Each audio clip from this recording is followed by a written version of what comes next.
Earlier in the show, we told you that North York Hockey League has proposed a Hail Mary motion to the GTHL and the Ontario Hockey Federation as a way to keep 6-year-old select players on their current teams and playing on full ice. The Ontario Hockey Federation will vote on the motion this weekend, but sources say it'll be tough to make an exemption for only some teams.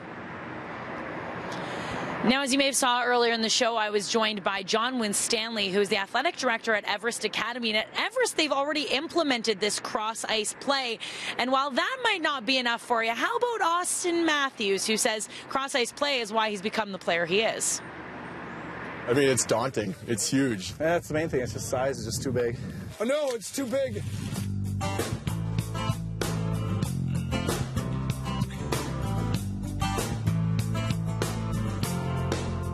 For me, that's what I grew up playing on, so I think it definitely helped me out. But just stick handling in tight, making quicker plays, and I guess just trying to process the game a little faster. There's definitely more action. There's a lot more going on. You got to be aware. So I definitely think it's a lot more fun than being a 6-year-old hauling down 200-foot ice back and forth.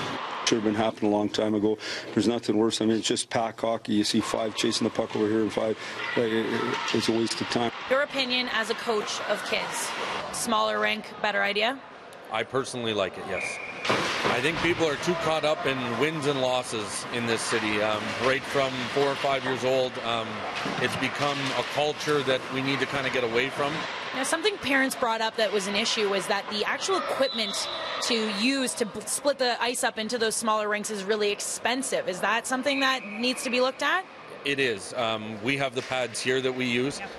They are expensive, and they're cumbersome, so they're hard to store depending on the arena and your storage unit. So that is something, but I think people are creative enough that there's a lot of different ways we can make this work. I'm thinking pool noodles. Right? It probably would work, yes.